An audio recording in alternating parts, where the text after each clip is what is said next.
Friends, स्वागत करता हूं आप सभी का मेरे चैनल स्टार्टअप क्लासेस पर और 25 कोर टॉपिक सीरीज में।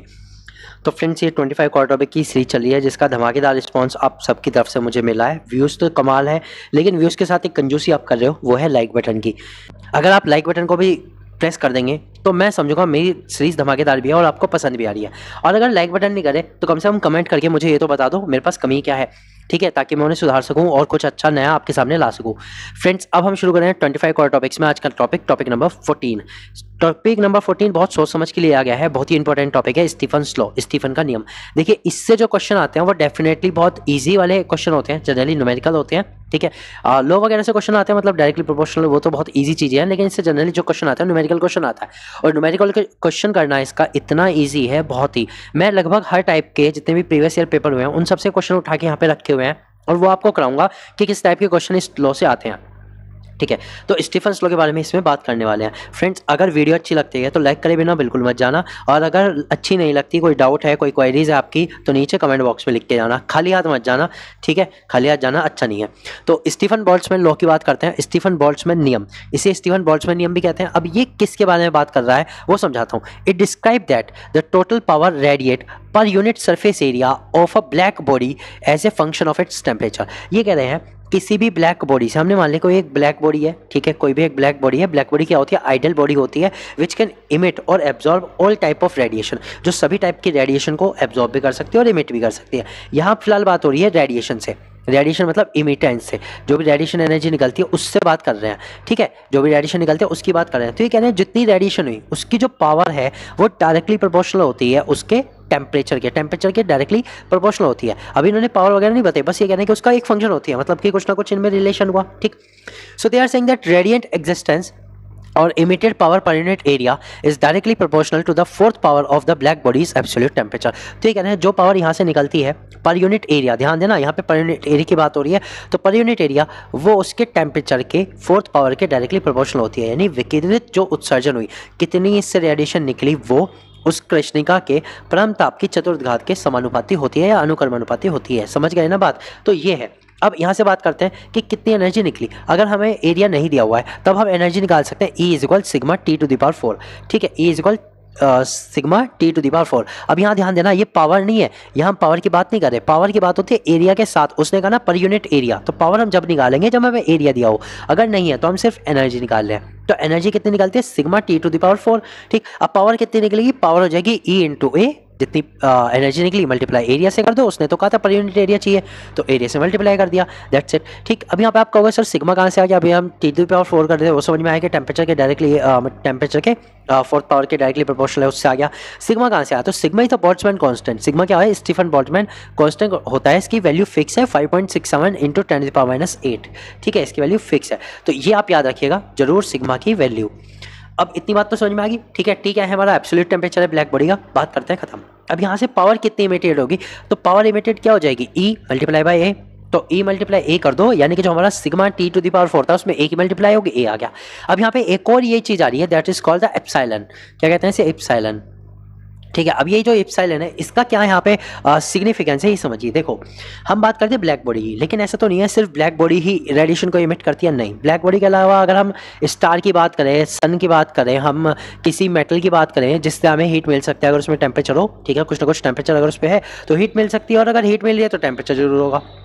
तो इन सब से निकलने वाली एनर्जी का क्या, उसको कैसे बताएं? तो ये कह रहे हैं उसको भी आप इसी से बता सकते हो, बस आपको यहाँ पे एक मल्टीप्लाई करनी पड़ेगी, दैट इज एप्सिलॉन।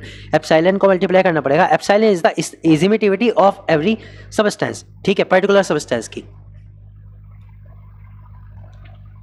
तो E क्या है? इमिसिविटी है, ये हर एक सब्सटेंस के जो भी प्रॉपर्टी होगी उस पर डिपेंड करेगी, ठीक है। इतनी चीज समझ में आई? तो हमारे पास टोटल फॉर्मूला क्या बन जाता है? पावर का फॉर्मूला बन जाता है E multiply A, that is epsilon sigma A area and T to the power 4। अब एरिया की बात करता हूँ, देखो अगर मान लो कोई स्क्वायर एरिया है तो ए बराबर आप क्या निकाल सकते हो? स्क्वायर है तो ए स्क्वायर हो गया, ठीक है, जो भी उसका लेंथ वगैरह देंगे। और अगर मान लो स्फीयर है, जनरली जो बॉडीज होती है वो जनरली कैसी होती है? स्फीयर है, तब एरिया किससे निकलेगा? स्फीयर मतलब पूरा का पूरा surface area, that will be 4 pi r square. ये ध्यान रखना, स्फीयर के मामले में एरिया क्या हो जाएगा? 4 पाई आर स्क्वायर हो जाएगा, क्योंकि उसके सरफेस से निकलने वाली, तो it is a surface phenomena, ये एक सरफेस फेनोमेना भी है।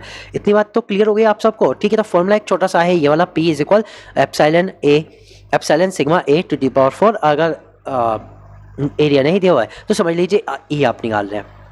ठीक है फ्रेंड्स, तो इतना सा है। अब इसमें किस तरह के न्यूमेरिकल आते हैं वो हम देखेंगे, उससे पहले लेकिन एक चीज़ समझ लीजिएगा। इसमें देखो एक सिंपल छोटा सा फॉर्मूला है, एप्सिलॉन दिया है, सिग्मा दिया है, ए दिया है और टी टू द पावर 4 दिया है। यानी जनरली हमें एरिया में कुछ दे सकते हैं, T to the power T में दे सकते हैं, टेम्परेचर दे सकते हैं। और अगर हम बात करें सिग्मा की, तो सिग्मा एक कांस्टेंट है, 5.67 × 10⁻⁸ इसकी वैल्यू है। और एप्सिलॉन क्या है, किसी भी सब्सटेंस की इजेडिमिटी। तो आराम से इसको कैलकुलेट करना बहुत ही ईजी है और क्वेश्चन भी बहुत ईजी आते हैं। एक चीज़ हो गई, एक तरह क्वेश्चन मैंने बता दिया जब आपको डायरेक्ट वैल्यू दी गई। दूसरी क्या होती है, दूसरी इसमें दी जाती है जनरली कंपेरिजन वाली, कि अगर एक सब्सटेंस जो कि सेम ही मेटल के दो गोले बना दिए, एक की प्रॉपर्टी ये है, दूसरे की प्रॉपर्टी ये, प्रॉपर्टी से मतलब एरिया एंड टेम्परेचर, तो उनके दोनों में क्या रेशो होगा, इस टाइप के क्वेश्चन जनरली इस पे आते हैं। तो फ्रेंड्स उन सबको देखेंगे। ठीक है, तो अब शुरू करते हैं प्रैक्टिस क्वेश्चन। प्रैक्टिस क्वेश्चन से आपको बिल्कुल एग्जैक्ट पता लग जाएगा कि इस टॉपिक पर किस तरह के क्वेश्चन आते हैं। तो ये जो जनरली क्वेश्चन मैंने यहाँ पे रखे हुए हैं वो प्रीवियस जो एग्जाम हुए हैं, चाहे वो 2021 का हुआ हो, चाहे 2019, 16, 10 और कुछ और भी एग्जाम, उन सबसे रखे गए हैं। तो बहुत ही छोटे, ज़्यादा भी क्वेश्चन नहीं है कि मैंने 15-20 क्वेश्चन रखे हो, नहीं, 5-7 क्वेश्चन है, उन्हीं से समझा दूंगा किस तरह के कंसेप्ट इसमें आते हैं, आपको समझ में आ जाएगा अच्छे से, कोई दिक्कत नहीं है। तो चलिए फिर शुरू करते हैं अपना पहला क्वेश्चन। 127 डिग्री सेल्सियस पर एक 8 सेंटीमीटर गुणा 4 सेंटीमीटर आयताकार धातु की प्लेट ई जूल पर सेकेंड उत्सर्जन करती है। तो ये क्या कह रहे हैं कि भाई 127 डिग्री सेल्सियस टेम्परेचर है और 8 गुणा 4 सेंटीमीटर की धातु की प्लेट है, जिससे जो एनर्जी निकल रही है वो ई मान ली इन्होंने। कितनी मान ली, ई।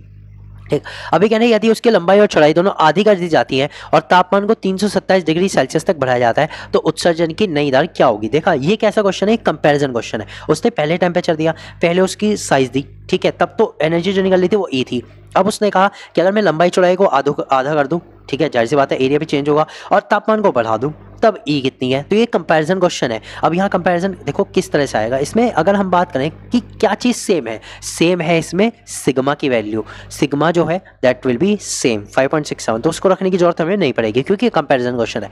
तो सबसे पहली बात करते हैं कि E1 के लिए, E1 तो मैं फॉर्मूला लिख देता हूँ। फॉर्मूला क्या हम लगाएंगे, फॉर्मूला लगाएंगे E = sigma A T to the power 4।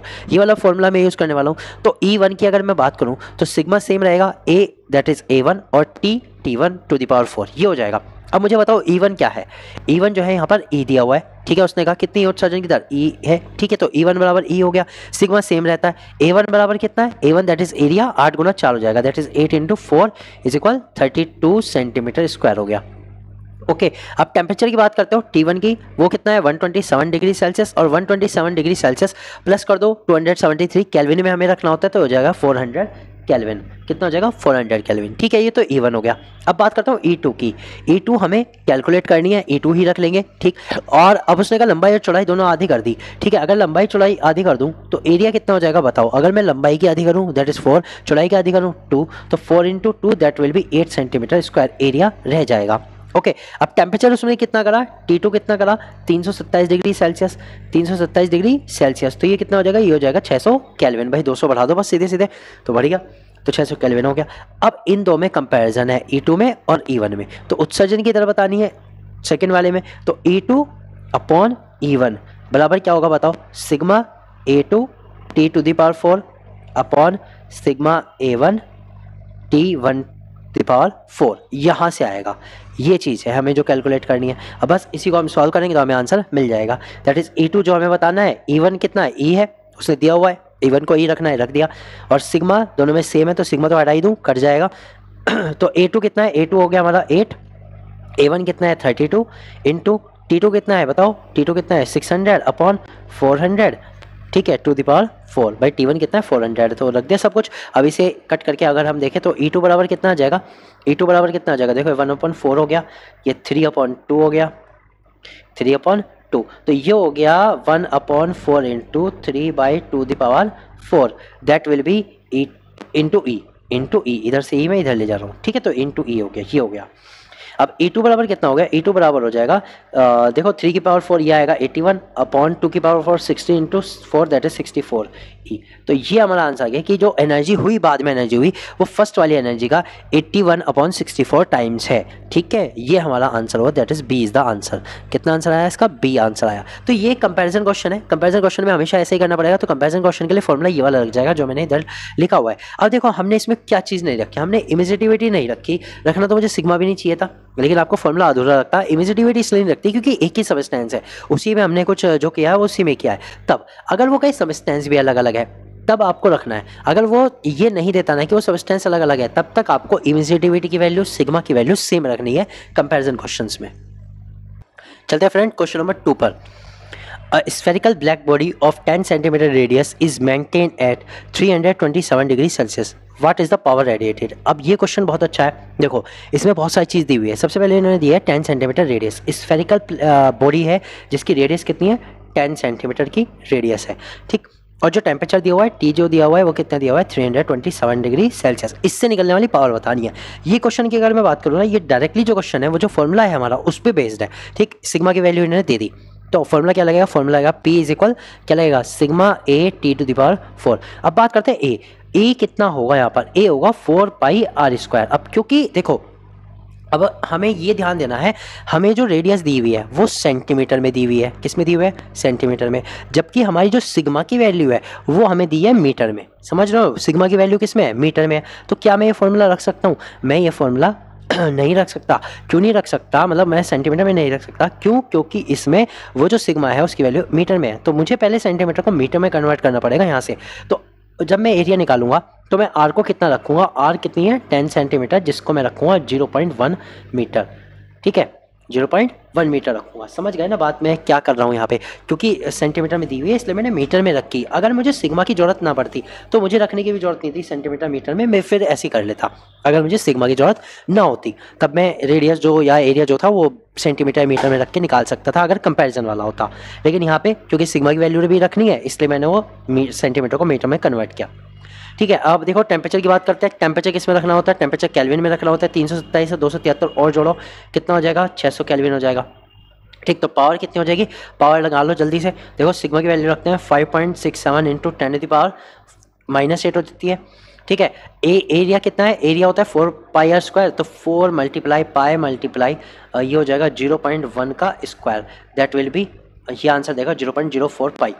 क्या आंसर देगा, 0.04 पाई आंसर देगा। तो यहाँ पे 0.04 पाई ही रख देते हैं, अभी पाई की वैल्यू नहीं रखते, देख लेते हैं यहाँ कटेगा तो ठीक है, नहीं तो रख देंगे। और मल्टीप्लाई और किससे होगा, मल्टीप्लाई होगा 600 टू द पावर 4 से, ओके। अब इसको अगर हम कैलकुलेट करें तो 5.67 इंटू 10 टू द पावर -8, ठीक है, मल्टीप्लाई 0.04 मल्टीप्लाई 3.14 रख लेते हैं पाई की वैल्यू, और 600 टू द पावर 4 ये कितना आएगा, देखो इसको मैं इस तरह से भी लिख सकता हूँ 6 इंटू 10 टू द पावर 4, ठीक है, 6 इंटू 10 टू द पावर 4 ये भी लिख सकता हूँ। तो यहाँ से P इज इक्वल हो जाएगा 5.67 into 10 to the power -8 multiply 0.04 multiply 3.14 multiply 6 to the power 4। अगर आप इसे ओपन करेंगे तो कितना आ जाएगा, ये आ जाएगा आपका 1296, दैट इज़ 1296, और 10 टू द पावर 8 हो जाएगा, क्योंकि ये तो पावर प्लस हो जाएंगे, मतलब मल्टीप्लाई हो जाएंगे 2 टू द पावर 2 4 8, ओके, क्या हो जाएंगे मल्टीप्लाई 2 टू द पावर 8 हो जाएगी। तो ये तो कट गया, ये तो कट गया। अब मेरे पास सारी न्यूमेरिकल वैल्यू पड़ी है, पावर सब खत्म, 5.67 मल्टीप्लाई 0.04 मल्टीप्लाई 3.14 मल्टीप्लाई 1296। तो यहाँ से आप कैलकुलेट जब करोगे तो इसकी जो वैल्यू आएगी वो आएगी 923 वाट, ये हमारी वैल्यू आएगी पावर की, ठीक है। तो फ्रेंड जो आंसर आया वो आंसर आया सी आंसर आया। अब इसे कैलकुलेट करके देख लेना, न्यूमेरिकल वैल्यू आराम से कैलकुलेट कर सकते हो, ठीक है। तो ये आंसर आ जाएगा। चलिए क्वेश्चन नंबर करते हैं 3rd। 2 identical sphere A and B are at temperature of 7 degree Celsius and 17 degree respectively, in what ratio they will emit radiation. देखो ये भी कैसा है, रेशो वाला है। जनरली मैंने कहा था ना कंपैरिजन रेशो, इस टाइप के क्वेश्चन आते हैं। 2 आइडेंटिकल स्फीयर है, आइडेंटिकल मतलब क्या हुआ कि भाई उनका जो जनरली होगा एरिया भी, क्योंकि दिया नहीं है तो सेम ही मान लो, और जो सिग्मा वैल्यू होगी वो भी सेम ही है। अब हमें क्या बतानी है, थर्मल रेडिएशन बतानी है। तो शुरू करें फिर 7 डिग्री एंड 17 डिग्री। तो 7 डिग्री की अगर मैं बात करूं, 7 डिग्री सेल्सियस अगर मैं केल्विन में बात करूं तो ये हो जाएगा 280 केल्विन, और अगर 17 डिग्री सेल्सियस की बात करूं तो ये हो जाएगा 290 केल्विन। बस ये चीज़ है हमारे पास, T1 मान लो, ये T2 मान लो। अब कंपैरिजन निकालना है तो कंपैरिजन बराबर क्या हो जाएगा, E1 अपॉन E2 बराबर, रेशो निकालनी है ना, तो E1 अपॉन E2 बराबर sigma T to the power 4 T1 to the power 4 upon sigma T to the power 4 T to the power 4, okay, ये हो गया। अब E1 अपॉन E2 जो मुझे निकालनी है, सिग्मा से सिग्मा कैंसिल हो जाएगा क्योंकि आइडेंटिकल स्फीयर है, सिग्मा की वैल्यू सेम है, अंदर रह गया 280 ये चला गया 290 और कंबाइंडली पावर इनकी हो जाएगी 4। ओके, अब इसे आप अगर कैलकुलेट करेंगे E1 अपॉन E2 तो 280/290 ये आता है 1/1.034 की पावर 4। ठीक है, तो E1 अपॉन E2 यहाँ से क्या आ जाएगा, वो आ जाएगा 1/1.143 ये आ जाएगा कैलकुलेट करके। तो आंसर क्या आ जाएगा, आंसर आ जाएगा ए। आंसर कितना आ जाएगा इसका, ए आंसर आ जाएगा। ठीक है फ्रेंड्स, तो मैंने बता दिया आपको कंपैरिजन में कैसे होगा। देखो टेम्परेचर दिए गए थे तो डायरेक्टली हमने इसे कर लिया, एरिया की जरूरत नहीं पड़ी, सिग्मा की जरूरत नहीं पड़ी। तो सिग्मा तो कट ही गया और एरिया की जरूरत अगर होती, अगर एरिया देते अलग अलग तब हम भी निकाल सकते हैं। तो यहाँ पे किसी भी तरह का कंपेरिजन क्वेश्चन आ सकता है। बात करते हैं क्वेश्चन नंबर 4 की। Temperature of a black body increases from 300 to 600 kelvin, energy emission rate in the process will become. ये कहना है किसी ब्लैक बॉडी का टेम्परेचर 300 से बढ़ा के 600 कर दिया गया तो एनर्जी का जो रेट है वो कितने गुना बढ़ गया, एनर्जी का रेट कितने गुना बढ़ गया। तो आपको करना क्या है, देखो यहाँ से भी आप एक ही तरीके से कर सकते हो कि पहले एक से निकालो फिर दूसरे से निकालो फिर उनका कंपैरिजन देख लो, या तो ऐसा कर लो या फिर दोनों को रेशो में रख के तब आप निकाल सकते हो। तो दोनों तरीके से ये क्वेश्चन हो सकता है, बहुत ईजी क्वेश्चन है। ठीक है, तो शुरू कर देते हैं। तो सबसे पहले हम E1 निकाल लें। E1 बराबर क्या होगा, sigma T1 to the power 4 और E2 बराबर क्या हो जाएगा, sigma T2 to the power 4। दो कंडीशन है ना एक ही बॉडी की। तो अब हम लिख सकते हैं E1 upon E2 is equal कितना हो जाएगा बताओ, sigma T1 that is 300 to the power 4 और upon sigma 600 to the power 4। Okay, तो यहाँ से जब आप इसे सॉल्व करोगे E1 upon E2 is equal sigma से सिग्मा कैंसिल 1/2 द पावर 4 हो गया। तो E1 इज अपॉन E2 बराबर क्या हो गया, 1/16 हो गया। ठीक है, 1/16 तो अगर मैं E2 निकालूं तो E2 क्या हो जाएगा, E1 का 16 टाइम्स हो जाएगा, यानी कि जो बाद वाली एनर्जी है वो पहले वाली एनर्जी की 16 टाइम्स है, 16 गुनी है। So D will be the answer. ठीक है, so D will be the answer. अब एक कुछ तरीका तो ये था जो मैंने आपको डिटेल में बताया। दूसरा शॉर्टकट तरीका, अगर सिर्फ टेम्परेचर की बात करें, सिर्फ टेम्परेचर के लिए कह रहा हूँ, अगर टेम्परेचर चेंज दिया होगा तो आप ये देख लो टेम्परेचर को कितना बढ़ाया है। यहाँ पर अगर मैं देखूँ 300 से 600 किया तो लगभग कितना किया, डबल कर दिया, डबल कर दिया ना, डबल कर दिया। और हमें पता है जो एनर्जी है वो क्या है, डायरेक्टली प्रोपोर्शनल है T टू द पावर 4 के। तो अगर टेम्परेचर 2 गुना हुआ तो 2 की पावर 4 गुनी हो जाएगी, दैट इज एनर्जी कितनी हो जाएगी, 2 to the power 4 times increase हो जाएगी। ठीक है, तो 2 to the power 4 that is will be 16 times increase हो गई। बस सिंपल तरीके से हम यहाँ से भी निकाल सकते हैं। ओके, तो दो तरीके थे, दोनों बता दिए। क्वेश्चन नंबर 5 की बात करते हैं। A star is radiating 16 × 10 to the power 4 times energy to that the radiated by the sun. ये कहना एक मतलब तारा है जिससे 16 गुना 10 के घात 4 गुना सूर्य की इतने गुना एनर्जी उससे निकल रही है, सूर्य से इतने गुना एनर्जी निकल रही है। If the surface temperature of the sun is 6000 kelvin then the surface temperature of the sun star would be. ये कह रहे हैं अगर सन यानी सूरज की जो सतह का तापमान है, ऊपरी सतह का, वो 6000 केल्विन है, तो आप तारे की सतह का तापमान बताओ जो कि उससे 16 गुना 10 के घात 4 टाइम्स ज़्यादा एनर्जी निकाल रहा है, इतनी ज़्यादा एनर्जी वो निकाल रहा है, तो उसका टेम्परेचर बताना है। अब एक तो यहाँ से चीज़ क्लियर होती है कि जो टेम्परेचर होगा वो ज़्यादा ही होगा, कम तो होगा नहीं। अगर वो एनर्जी ज़्यादा दे रहा है, क्योंकि एनर्जी डायरेक्टली प्रोपोर्शनल है टेम्परेचर के, तो टेम्परेचर भी उसका ज़्यादा ही आएगा। ठीक है, तो कैसे करना, देखो हम ये मान लेते हैं कि हमारे पास जो है एनर्जी वो है पहले स्टार की। तो स्टार की जो एनर्जी है वो किसके बराबर होगी, sigma T star to the power 4 के। समझ गए ना। ठीक है, अब जो दूसरी एनर्जी है वो किसकी है, सन की। तो सन की एनर्जी के लिए हम फॉर्मूला लिखा है sigma T sun to the power 4। Okay, अब जो कुछ दिया है वो और बाकी हमें निकालना है कंपैरिजन। तो हमें क्या दिया हुआ है, एनर्जी ऑफ स्टार दिया हुआ है अपॉन एनर्जी ऑफ सन भी दिया हुआ है। ठीक है, आप कहोगे कहाँ दी हुई है, अभी दिखाता हूँ। तो सिग्मा इंटू टी जो रखना है वो किसका रखना है, star to the power 4 upon sigma T जो रखना है किसका रखना है, सन टू द पावर 4 का। अब आप कहोगे सर एनर्जी ऑफ स्टार कहाँ दी हुई है और एनर्जी ऑफ सन कहाँ दी हुई है। देखो इसने कहा कि जो एनर्जी है स्टार की वो 16 × 10 द पावर 4 टाइम्स है सन का। तो मैं अगर इसको 16 × 10 द पावर 4 रख रहा हूँ तो सन की एनर्जी को 1 भी तो रखूंगा भाई, इसी के मुकाबले तो इतने गुना हुई, तो सन की एनर्जी को मैंने 1 मान लिया। बस करना ही तो है, सिग्मा से सिग्मा कैंसिल, टी की पावर स्टार या हमें निकालना है, टी स्टार हमें निकालना है। ठीक है, इसकी पावर 4 ही रहेगी अपॉन टी ऑफ सन 6000 था, उसकी पावर 4 हो गई। ठीक है, यहाँ तक चीज़ें क्लियर। अब आपको क्या करना है, सुनो ध्यान से। अब देखो ये इधर चला जाएगा तो मेरे पास जो T star to the power 4 है वो मैं लिख सकता हूँ 16 × टी टू दी पावर 4 × 6000 की पावर 4 के। तो T of star is equal हो जाएगा कि ये जो मतलब 4 पावर है वो इससे अंडर रूट कितना हो जाएगा, 4 अंडर रूट हो जाएगा। तो 4 टाइम्स अंडर रूट हो जाएगा तो क्या हो जाएगा, मैं इसको क्या लिख सकता हूँ, 2 दी पावर 4 भी लिख सकता हूँ, 10 टू दी पावर 4 भी लिख सकता हूँ, 6000 की तो पावर 4 है ही, ये भी तो लिख सकता हूँ। अगर मैं ऐसे लिखता हूँ तो ये जो पावर है ये क्या हो जाएगी, 4 टाइम्स में सारी पावर कैंसिल हो जाएगी और जो बाहर आएगा हमारे पास क्या आ जाएगा, वो हो जाएगा 2 मल्टीप्लाई 10 मल्टीप्लाई 6000 बस। तो ये कितना हो गया बताओ, ये हो गया 2 6 12 दैट इज़ 12 और उसके पीछे 4 0, इतना आ गया, इतना टेम्परेचर आ गया, बस इतना ही है आंसर। समझ गए कैसे आया भाई? अगर मुझे इधर पावर है इधर भी पावर है तो मैं उनको अंडर रूट करके कैंसिल आउट कर सकता हूँ, ये तरीका था। तो यहाँ से 2 आया, 2 की पावर 4 टाइम्स खत्म, 10 की पावर 4 टाइम्स खत्म, 10 आ गया अकेला, 6000 है उसके बाद 4 टाइम्स वो खत्म, 6000 आ गया। तो यहाँ से इतना टेम्परेचर आया। अब इसमें आंसर देख लो, नहीं पॉइंट उसमें है साइंटिफिक नोटेशन में है, तो ये हो जाएगा 1.2 इंटू 10⁵ केल्विन। ओके, पॉइंट इधर लिया 5 टाइम्स में, यहाँ तो हो जाएगा डी इज़ द आंसर। कितना आंसर आया? डी। ठीक है फ्रेंड्स, तो देखो स्टार और सन का मैं बता रहा था ना कंसेप्ट क्या आ सकता है, तो इस तरह क्वेश्चन उसमें भी आ गया और यहाँ तो कंपैरिजन था, अकेला भी आ सकता है। चलते हैं क्वेश्चन नंबर 6 पर।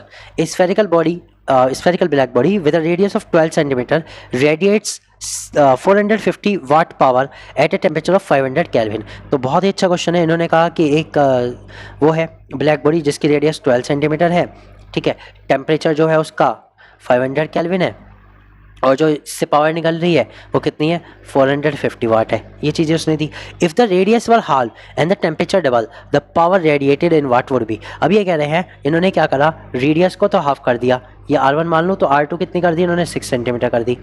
टेम्परेचर को कितना करा? टेम्परेचर इज डबल, टेम्परेचर को डबल कर दिया, that is 2T will be 1000, T2 will be 1000। तब हमें पावर बतानी है, P2 हमें बतानी है।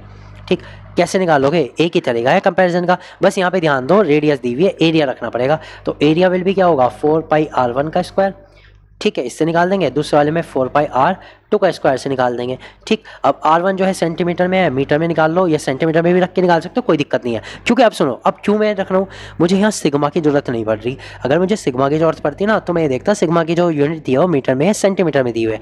जनरली मीटर में देते हैं तो मैं रेडियस को मीटर में कन्वर्ट करता है। यहाँ कंपेरिजन से है तो कंपेरिजन में मैं सेंटीमीटर में ही रख रहा हूँ, मुझे कोई दिक्कत होने वाली नहीं है, आप खुद देख लेना चाहे। तो a इज इक्वल क्या हो जाएगा? a इज इक्वल हो जाएगा 4 multiply pi multiply radius R1 कितना है? 12 इंटू 12, ये लिख सकता हूँ, कोई दिक्कत तो नहीं। और A2 बराबर क्या लिख सकता हूँ? ये A1 है। और A2 बराबर क्या लिख सकता हूँ बताओ? A2 बराबर हो गया 4 मल्टीप्लाई पाई मल्टीप्लाई 6 इंटू 6, बस ये आ गया।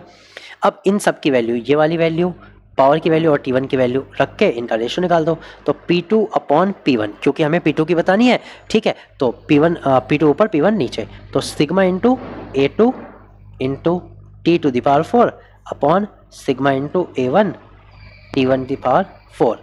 तो यहाँ से रख लो, P2 हमें पता नहीं है, P1 हमें पता है 450 वाट है, ठीक है, सिग्मा कट गया, कैंसिल आउट हो गया। A2 कितना है? A2 है 4 पाई इंटू 6 इंटू 6 और A1 कितना है? 4 पाई इंटू 12 इंटू 12, ये है, ठीक है। और T2 कितना है यहाँ पे? T2 बताओ जल्दी से। T2 जो है हमारा कितना है? वो 1000 है, नीचे कितना है? 500 है और इनकी पूरी की पावर 4। ठीक, तो फ्रेंड्स यहाँ से जो कुछ आएगा वही आपका आंसर होगा, that is P2 will be, देखो 4 पाई से 4 पाई कैंसिल, 6 से 2 टाइम्स, ये 2 टाइम्स, तो 450 मल्टीप्लाई ये 2 टाइम्स (4) हो गया, (4) that is 16 upon 2 into 2 that is 4, ये हो गया। तो ये कितना रह गया? सिर्फ 4 टाइम्स रह गया। तो P2 विल बी 450 गुना 4, ठीक है, 450 गुना 4, आंसर कितना है? 1800 वाट, ठीक है। सो इसका जो आंसर आया वो C। तो तुक्का मत मार के आना, कंसेप्ट के अकॉर्डिंग करके आना। और मैंने बिल्कुल इस तरह सिखाया है जैसे मैं 12th के बच्चों को सिखाता हूँ। आप अपनी तैयारी बिल्कुल ऐसी ही कर लो जैसे मैं करा रहा हूँ, बहुत बेसिक तरीके से। अगर किसी ने पहले न्यूमेरिकल नहीं करे ना, वो भी न्यूमेरिकल करना सीख जाएगा। बस चीज़ें समझ में उसे थोड़ी सी अगर नहीं आ रही है तो वो मुझे बता सकता है, मैं और ईजी कर दूंगा। बाकी इजी वे में ही लेके चलता हूँ, एक एक चीज़ को बता के चलता हूँ फ्रेंड्स। इसलिए अब कहता हूँ अगर वीडियो अच्छी लगी है तो लाइक करे बिना तो मत जाना। इतनी मेहनत आपके लिए कर रहा हूँ, इतनी सारी चीज़ें आपको इंपॉर्टेंट बताइए, इतनी सारी चीज़ें अच्छी आपको बताइए, तो प्लीज़ मेरी मेहनत को सफल करो, लाइक करे बिना मत जाना। और नीचे कमेंट बॉक्स में भी जरूर लिख के जाया करो कि आपने जो टॉपिक कर लिया उसका टॉपिक का नंबर डाल देना, ठीक है। चलिए फिर क्वेश्चन नंबर 7 देखते हैं। A black body is maintain at 27 degree Celsius and 927 degree Celsius. भाई सिंपल सी बात है, T1 27 डिग्री सेल्सियस है तो कितना है? 300 केल्विन है। और T2 कितना है? 927 डिग्री सेल्सियस है तो ये 1200 केल्विन हो गया, सिंपल सी बात। और उसने कहा what will be the ratio of radiation emitted. Ratio निकालनी है तो जल्दी से निकाल दो। E1 अपॉन E2 बराबर सिग्मा, एरिया की जरूरत नहीं है तो T1 की पावर 4 अपॉन सिग्मा T⁴, बस इतना सा है। तो E1 upon E2 is equal, sigma से sigma cancel, 300 upon 1200 to the power 4, 1/4 रह गए। E1 upon E2 is equal 1/4 to the power 4, तो E1 upon E2 is equal 1/256। 4 की पावर 4 कितना था? 256। तो बस यही रेशो आ गई और कुछ भी नहीं है इसमें। तो क्या आंसर हुआ? D will be the answer. तो इस तरह से फ्रेंड्स सभी क्वेश्चन मैंने करा दिए 7। इसके अलावा कोई और क्वेश्चन इस टॉपिक से नहीं है, ठीक है। इतने क्वेश्चन मैंने बताया। इसके अलावा अगर कोई और का कोई क्वेश्चन है तो टेलीग्राम ग्रुप पे भेज दो, भेजे जाएगा, उसका फोटो खींचो भेज दो, मैं सॉल्व करके भेज दूंगा, कोई दिक्कत नहीं है। तो फ्रेंड्स मिलते हैं अगले टॉपिक नंबर 15 में, ठीक है। तो आप देखते रहिए, बने रहिए मेरे साथ। Good bye, have a nice day, good luck.